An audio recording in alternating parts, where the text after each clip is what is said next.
বন্ধুরা good morning. আজকে অনেক দৌড়াইলাম, হরান লাগছে। এখন হাজবেন্ডের পালা, হাজবেন্ড দৌড়াবে। তো এই রাস্তাটা দেখো, এই দেখো সম্পূর্ণ রাস্তাটা আমাকে হাজবেন্ড বলছে 10 বার আপ ডাউন করো।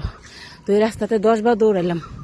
ওরে বাপরে, খুব গরম লাগছে। আর এই রাস্তাটা কিন্তু এত একটা গরম না, তবু দৌড়ালে গরম লাগে। ঠান্ডায় আছে, দেখো অনেক গাছ, খুব সুন্দর জায়গাটা। তোমার থেকে বেশি জোরে জোরে দৌড়াইছি আমি, আরো স্পিড দৌড়াইতে লাগবো। তো আমাদের দুজনের শরীর কিন্তু সুস্থ আছে এভাবে সকালবেলা এক্সারসাইজ করে হেঁটে। আর এটা দেখো গোপীনাথ বরদলৈ স্কুল, এই দেখো। আর এটা হলো জিএলসি কলেজ। তো এখানে কিন্তু অনেক গাছ আছে, এই জায়গায় দৌড়ালে মানে ভালো লাগে, ঠান্ডাও আছে। তো তোমরাও কিন্তু আসতে পারো বন্ধুরা, খুব ভালো লাগে।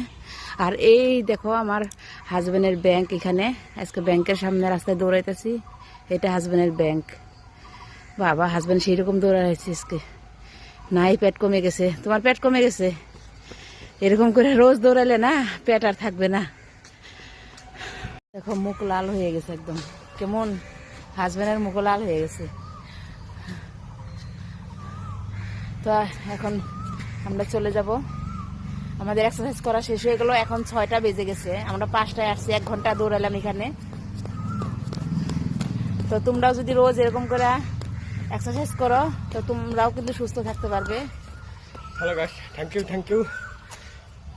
খরা না এসে কথাই বলতে পারছে না হাজবেন্ড। ঠিক আছে, টাটা, সবাই ভালো থেকো, সুস্থ থেকো।